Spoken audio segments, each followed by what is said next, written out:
y entre otras se construyó precisamente en este sitio la ermita dedicada a San Sebastián, que fue el protector, el patrono de los campesinos del Marquesado. Y bueno, por aquí pasaban, era un lugar muy importante porque pasaban todas las personas que venían entonces del altiplano mexicano en su recorrido hasta Centroamérica e inclusive hasta América del Sur. Y este era un lugar al que llegaban, descansaban y al día siguiente partían nuevamente en esta caminata que a veces resultaba bastante peligrosa y muy larga. Pero bueno, posteriormente pasan los años, empieza a agrandarse la ciudad, empiezan por supuesto a haber una gran influencia de la religión católica y se construye un conjunto que para mí es uno de los conjuntos más importantes de carácter religioso de tipo arquitectónico en la ciudad, que se constituye por lo que ahora conocemos por el Jardín Sócrates, la Plaza de la Danza, lo que es el Templo de San José y el convento anexo. El convento anexo estuvo ocupado por las monjas capuchinas españolas durante muchos años, y tenemos también el atrio del templo y el propio templo dedicado a la Virgen de la Soledad. Este es un conjunto arquitectónico que en el transcurso de los años se vino haciendo. Por supuesto, en muchas ocasiones fue afectado por los temblores que hubo en la ciudad de Oaxaca, y el interés de las autoridades, tanto del ayuntamiento de la ciudad como del estado, pues hicieron posible que ahora tengamos uno de los conjuntos más hermosos, más atractivos de lo que es la ciudad de Oaxaca. Hay dos tiempos importantes en Oaxaca, en los que se reúne la gente, que es la época de la Semana Santa, y también en la época de diciembre cuando se festeja a la Virgen de la Soledad.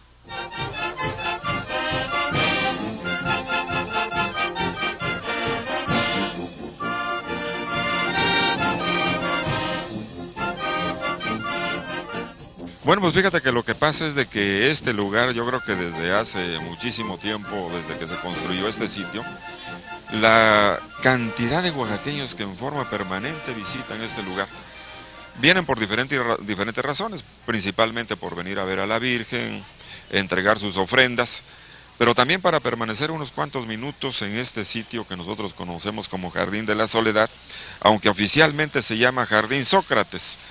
A veces no coincide, no coincide lo que es el nombre que le aplica el pueblo con el nombre oficial. Se acostumbra más las personas a decirle Jardín de la Soledad, y bueno, pues vamos al Jardín de la Soledad, y así lo reconocemos todos, ¿no? Y venimos aquí, nos encontramos algunos amigos y platicamos, y nos deseamos felicidades, y nos platicamos muchas de las cosas que nos vienen pasando, y yo creo que esa es una de las cosas bonitas que pueden darse en una ciudad como la nuestra. Vienes, a veces te tomas una nievecita, sobre todo ya sabes que mucha gente le gusta, no solamente a nosotros, sino también a las gentes que vienen de otros estados de la República o del extranjero, se toman una nieve de leche quemada, de limón, de tuna, de nuez, en fin, de todas estas cosas tan agradables que tenemos nosotros aquí en la ciudad de Oaxaca y que disfrutamos a plenitud. Fíjense ustedes que a nosotros desde muy pequeños nos acostumbraron a venir a estos lugares. Nos traía papá, mamá, los abuelitos, veníamos con nuestros hermanos y nos tomábamos la nieve. Y otra cosa que también es muy bonito, comer el famoso dulce oaxaqueño, ¿no? Los menguanitos, los borrachos, las empanadas. Y bueno, esa es la otra, porque hay otro rengloncito que se llama otro tipo de comida, ¿no? Como son las empanadas, por ejemplo, de amarillo, las embarraditas de asiento con su salsita de chile piquín o chile pasilla, y es una cosa verdaderamente extraordinaria.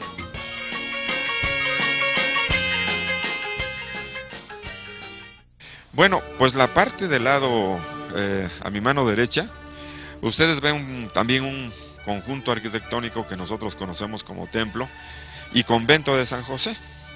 Y efectivamente este templo y convento de San José, pues tiene muchísimos años. Se construyó en el siglo XVIII el templo, pero primero el convento. Y aquí se trajeron a las monjas capuchinas españolas. Eran mujeres que tenían una cierta posición, que pertenecían a las familias ya sea de los criollos y de los españoles, y aquí eran recluidas. Si ustedes entran a este edificio, es un edificio muy bonito, con un gran número de arcadas, pilares, un patio muy amplio y en el centro una fuente. Durante mucho tiempo, fíjense ustedes que después de la exclaustración que se dio entre 1860 y 1862, quedó prácticamente abandonado, se destruyó, pero luego el gobierno del estado, lo utilizaba para la realización de muchas otras cosas, funciones que definitivamente no correspondían, para lo cual fue construido el edificio.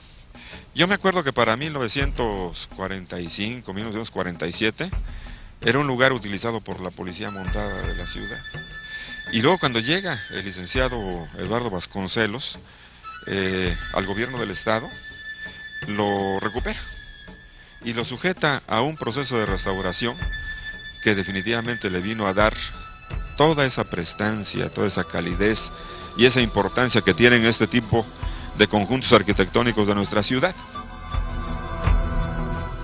Y cuando ya se hace el Instituto de Ciencias y Artes del Estado Universidad, el gobierno del estado lo entrega, o sea, don Manuel Cabrera Carrasquedo, que era el gobernador del estado, lo entrega a la universidad como parte de su patrimonio, y entonces nace lo que nosotros conocemos ahora como Escuela de Bellas Artes. En esta Escuela de Bellas Artes pues han concurrido gentes que ahora o con el tiempo se hicieron pintores, músicos muy importantes, de la escultura, de la cuestión del teatro. Yo recuerdo en ese tiempo a maestros, por ejemplo, de la calidad de doña Arcelia Yáñez, que era la maestra que nos daba la declamación, que nos enseñaba todo lo que se refería al teatro.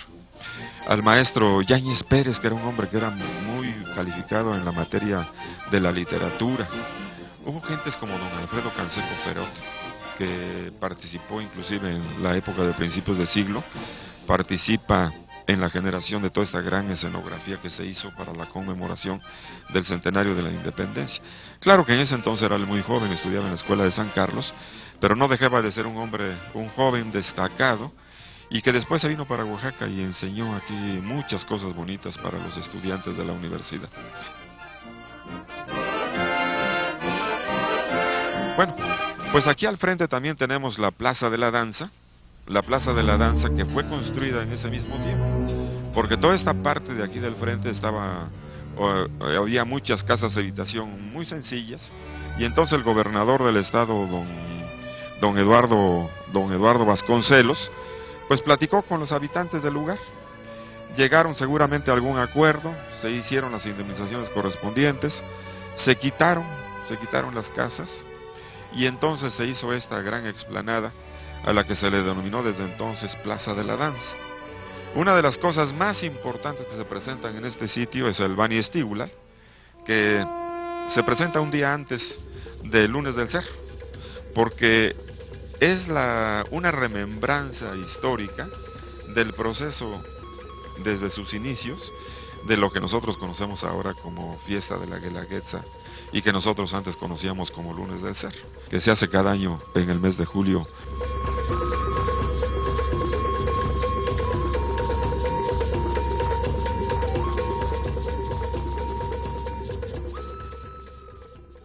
Les estaba diciendo que este edificio pues es muy antiguo.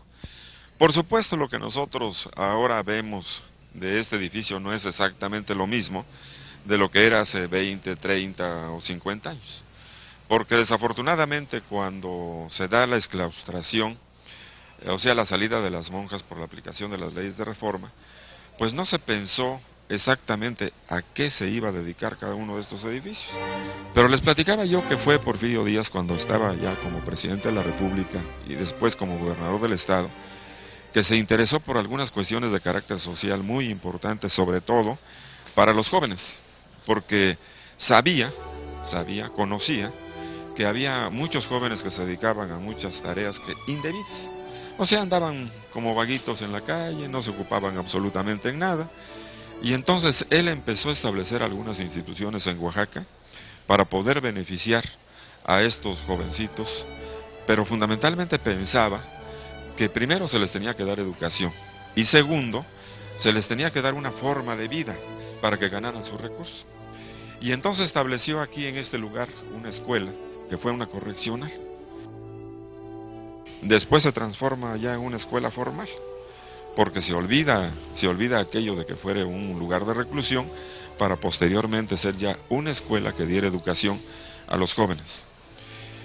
Y estamos hablando ya del siglo XIX, a principios del siglo XX se ocupa para muchas otras cosas, pero para la época en la que fue gobernador del estado el general Edmundo Sánchez Cano, entonces se piensa nuevamente en la recuperación del edificio, se empiezan a hacer algunas modificaciones, restauración y empezó a recuperarse, y entonces es cuando se piensa que podía estar aquí la escuela normal mixta de Oaxaca. Y cuando llega Vasconcelos al gobierno, que es el que lo sucede en 1947, pues lógicamente el gobernador Eduardo Vasconcelos toma o retoma esta idea, este proyecto, y por supuesto que lo lleva a la práctica. De tal manera que prácticamente el edificio, sobre todo en el primer patio, queda concluido. Se establece aquí la escuela también anexa a la normal, que era un campo de experimentación, de práctica, de los jóvenes que estudiaban la escuela normal, para que aquí mismo llevaran a cabo la práctica en la cuestión docente. Y esto dio magníficos resultados. Pasaron los años, estuvo aquí la escuela normal hasta el año de 1963, y se pasó para la parte norte de la ciudad, en lo que nosotros conocemos del Camino de San Felipe. Y entonces este edificio se utiliza como Procuraduría de Justicia del Estado, y ya les decía que para 1990 o 1991 se hace una restauración, una recuperación completa del edificio, una restauración profunda en la época en la que estuvo como gobernador el licenciado don Eladio Ramírez López, y bueno, y se decide que se trasladen los poderes del Ayuntamiento de Oaxaca de Juárez a este lugar. El primer presidente municipal que ocupó este sitio fue el licenciado Alfonso Gómez Sandoval, que él fue el que llegó y ocupó este edificio. Y no estaba construida esta parte del segundo patio, había una sola parte que era la planta de abajo, pero la planta de arriba, y lo que ustedes están viendo allá al frente, fue agregado en este tiempo, porque realmente en este segundo patio solamente había este alerón y aquel, pero en la primera planta. Entonces se construye la segunda planta y toda la parte del frente con el fin de aprovechar este edificio. Pues este edificio históricamente es muy importante. Se dice que en aquella época, cuando habitaron este lugar las monjas recoletas agustinas, eran las que hacían muchas de las cosas que se necesitaban para los templos. Es un edificio que nos llena de orgullo. Es un edificio que está bastante bien cuidado porque pues, las autoridades municipales se preocupan por hacer el cuidado del edificio, y es un edificio que atrae a mucha gente que viene del interior del estado, que viene de otros estados de la República, inclusive del mundo, porque es uno de los lugares o uno de los espacios más hermosos que nos hablan de los viejos, de los antiguos edificios que nosotros tenemos en Oaxaca, porque este es parte de nuestras raíces, es parte de nuestra cultura, es parte de lo que nos identifica como oaxaqueños y por supuesto como mexicanos.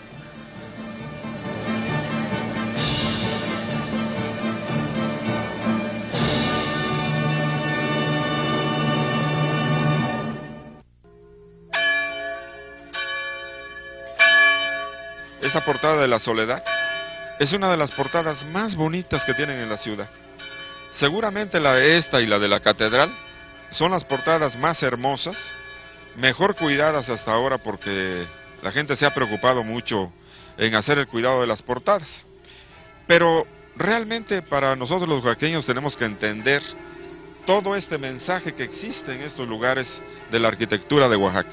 La portada de aquí del Templo de la Soledad está dedicada a la Virgen María de la Soledad, recordando a aquella vieja conceja cuando se encuentra su cabeza, sus manos en la caja que traía aquel arriero que iba para Centroamérica y que tenía al pie una inscripción que decía Virgen de la Soledad al pie de la cruz. Entonces, si vemos nosotros el centro de la portada, ven ustedes a la Virgen hincada al lado de la cruz, con algunos de los atributos de la pasión, como es el manto, y en la parte de abajo una calavera simbolizando y haciendo juego con las ramas de un árbol, que significa la vida, decir que es vida después de la muerte. O sea, este eterno concepto filosófico de nuestra religión, hablando de que cuando morimos es cuando empezamos a vivir. O sea, cuando hemos obtenido toda una experiencia de la vida, que tenemos todo un cúmulo, todo un patrimonio, y después empezamos a vivir para los seres del mundo, independientemente de nuestra presencia física. Alrededor hay algunas imágenes que son muy importantes siempre en la iconografía de estos templos. Cuando aparece la Virgen María, tiene que aparecer su esposo, que es el Señor San José. Del otro lado tienen ustedes a Santa Ana, que es la madre de la Virgen María y San Joaquín. En la parte de abajo, en este primer cuerpo, tienen la presencia de Agustín, la presencia de Pedro, de Pablo y Santa Rosa de Lima. Entonces hay una representación importante desde el punto de vista iconográfico, hay una representación importante en esa portada, independientemente del estilo artístico de la portada, porque esto no deja de ser más que una reminiscencia del proceso constructivo griego, con un juego de columnas dóricas en el principio, enseguida un cuerpo de columnas jónicas, y en la parte de arriba un juego de columnas corintias, que nos habla también del barroco salomónico en México. Entonces, estos conjuntos no solamente son historia, sino también son estilos arquitectónicos, son presencias iconográficas religiosas, es mensaje de vida para todos aquellos que venimos a estos sitios hermosísimos de la ciudad de Oaxaca y que forman parte de nuestro centro histórico, patrimonio cultural de la humanidad. Ustedes recordarán que estuvo aquí en 1959 el Papa, y que ha estado con nosotros personajes de la iglesia muy importantes. Por ejemplo, vean ustedes al Perpetuan, dice: Su Santidad el Papa Juan XXIII, por letras apostólicas del 17 de julio de 1959, se dignó elevar este santuario a la categoría de Basílica Menor en Oaxaca. Vean ustedes en la otra placa, dice 29 de enero de 1979. Nos marca la presencia de Juan Pablo II en este sitio. Se dignó, dice, visitar esta basílica, donde el pueblo de Oaxaca venera, desde el 18 de diciembre del año de 1620, a su excelsa reina y madre Nuestra Señora de la Soledad. Esta iglesia es de una sola nave, tiene dos capillas en el transepto, laterales, que forman una cruz latina, y un hermosísimo altar que está dedicado a la Virgen, de estilo neoclásico. Seguramente tuvo un retablo de madera inicialmente, pero lógicamente el tiempo lo deshizo, no se sabe con precisión, y por supuesto la fiesta, que es muy grande, solamente se puede llevar a cabo con la participación, la cooperación, el apoyo, pues no solamente de la feligresía que pertenece al barrio, ¿no?, sino también de algunas personas que tienen algunas empresas, algunos servicios y que cooperan financieramente o materialmente para poderla llevar a cabo. Y así se han venido realizando todas estas obras. Yo recuerdo que para el año 2000, cuando se festejó una de las cosas más importantes para la Iglesia Católica, que el padre Diberto entonces estaba aquí como párroco del lugar. Entonces se pensó en la restauración no solamente de la portada del templo, sino también de todo lo que fue la techumbre. Entonces intervinieron las bóvedas, se intervino los muros, que se encontraban inclusive algunos agrietados. Se hizo la pintura del exterior y la pintura del interior del templo. Se resanó toda la portada lateral y la portada principal. Y bueno, esto solamente fue posible gracias, como les decía, a la participación de muchas personas que cooperaron para que se realizaran este tipo de obras. Y lo que es ahora el curato, o sea, la parte en donde estamos, es una parte que también se vino ampliando, consolidando lo que estaba, porque había ya algunas habitaciones, pero por supuesto se hizo una ampliación que es muy importante, sobre todo para poder albergar a todas aquellas personas que, agrupadas en asociaciones y todo esto, se reúnen para apoyar las diferentes tareas de carácter religioso profano que se realizan en el templo durante todo el año.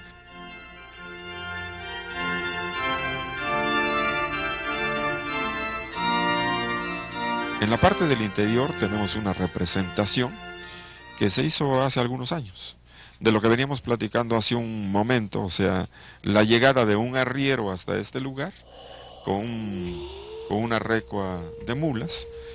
La mulita, decía, traía una caja sobre su lomo, y cuando llega a este lugar, pues descansa, pero al día siguiente, cuando tienen que partir, la mulita no se levantaba.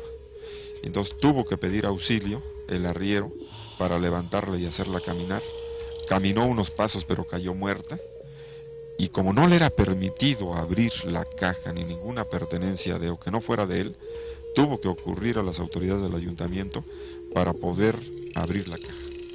Se abre la caja y en el interior de la caja aparece un rostro, aparecen las manos y aparece una inscripción de una escultura exenta que decía Virgen María de la Soledad al pie de la cruz, que es la vieja conseja para que el pueblo oaxaqueño considerara que en este lugar deseaba la Virgen que se construyese su templo, como se hizo ya para entre 1682 y 1690, siendo el 5 de septiembre cuando se hace la consagración del mismo por el obispo de Oaxaca, don Isidro Sariñana y Cuenca. Esto es lo interesante de la vida de los oaxaqueños, es decir, de todo lo que tenemos, ¿no? Porque caminamos por las calles de Oaxaca y nos vamos encontrando casas, rincones, balcones, puertas, que nos van hablando de lo que ha sido la historia de esta ciudad con su centro histórico patrimonio cultural de la humanidad, que ha sido reconocido indudablemente. Por eso es que en el año de 1987, el 11 de diciembre, la UNESCO le da la categoría Centro Histórico Patrimonio Cultural de la Humanidad.